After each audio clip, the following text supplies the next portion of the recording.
চব্বিশের লোকসভা নির্বাচনের আগে ইনসাফ ব্রিগেড ডিওয়াইএফআই এর ডাকে ইনসাফ ব্রিগেড। আপনাদের মনে থাকবে গত বছরের নভেম্বর থেকে কোচবিহার থেকে যে ইনসাফ যাত্রা শুরু হয়েছিল, আপনাদের মনে থাকবে 50 দিন ধরে সেই ইনসাফ যাত্রা চলে। 2200 কিলোমিটার পথ পাড়ি দেন ডিওয়াইএফআই নেতা কর্মী সমর্থকরা। আর সেই ইনসাফ যাত্রার শেষে আজ ইনসাফ ব্রিগেড, যেখানে একদিকে যেমন 24-এর লোকসভা নির্বাচনকে পাখির চোখ করা হচ্ছে, অন্যদিকে দুর্নীতিকে হাতিয়ার করা হচ্ছে।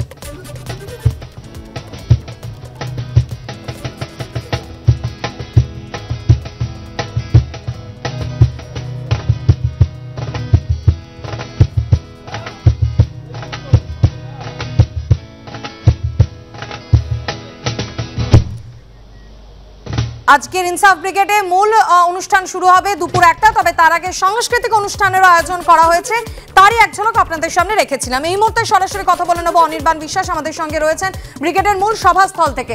অনির্বাণ, একদিকে যখন আজকের ব্রিগেডে আসন্ন লোকসভা নির্বাচনে কিভাবে লড়াইয়ে নামতে হবে সেই বার্তার দিকে নজর থাকবে, অন্যদিকে সমস্ত ক্ষেত্রে সাধারণ খেটে খাওয়া মানুষ তারা বঞ্চিত হচ্ছেন, তাদের জন্য ইনসাফ চাওয়া আজকের ব্রিগেডের অন্যতম মূল লক্ষ্য।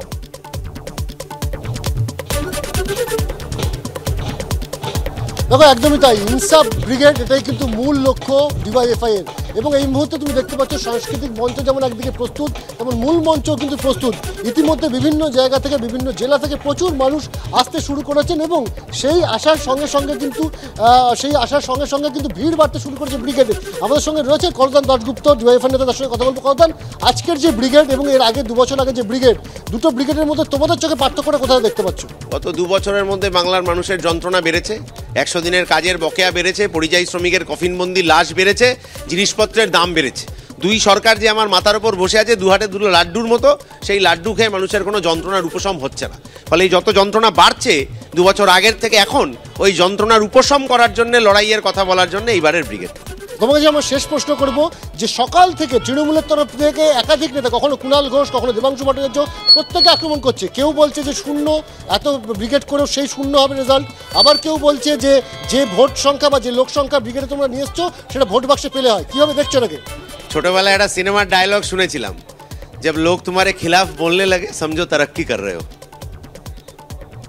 কোথাও গিয়ে কলতান তার এই ডায়লগের মধ্যে দিয়ে উত্তরটা দিতে চাইলো যে যেভাবে তাদের এখানে মানুষের সমাগম হচ্ছে এবং এই যে তাদেরকে নিয়ে যে আলোচনা হচ্ছে, তৃণমূলের তরফ থেকে যে আক্রমণ হচ্ছে, এটাই কোথাও তাদের সাফল্য বলে তারা মনে করছেন। যদিও এবারের ব্রিগেড তারা কিন্তু মনে করছেন যে অন্য আর 5টা ব্রিগেড থেকে আলাদা। তার কারণ মূলত এ রাজ্যের মানুষের উপর যে বিভিন্ন প্রকল্পে যে ধরনের দুর্নীতি হয়েছে, সেই দুর্নীতিতে মানুষ তাদের কিন্তু যে যোগ্য দাবি দেওয়া সেগুলো তারা পাচ্ছেন না, সে থেকে বঞ্চিত হচ্ছেন। অন্যদিকে কাজের ক্ষেত্রে কাজের সুযোগ এখানে হারাচ্ছে মানুষ, পরিযায়ী শ্রমিক তৈরি হচ্ছে। অন্যদিকে শিক্ষায় দুর্নীতি আর নিয়োগ দুর্নীতি। স্বাভাবিকভাবে এই যে একেবারে অন্ন থেকে শিক্ষা, প্রত্যেকটা ক্ষেত্রে মানুষের জীবন যে বিপর্যস্ত, সেটাকে সামনে রেখে কিন্তু ডিওয়াইএফআই তরফে এই ব্রিগেডের ইনসাফ যাত্রা করা হয়েছিল এবং সেইটাকে সামনে রেখে কিন্তু ব্রিগেড সমাবেশ হচ্ছে।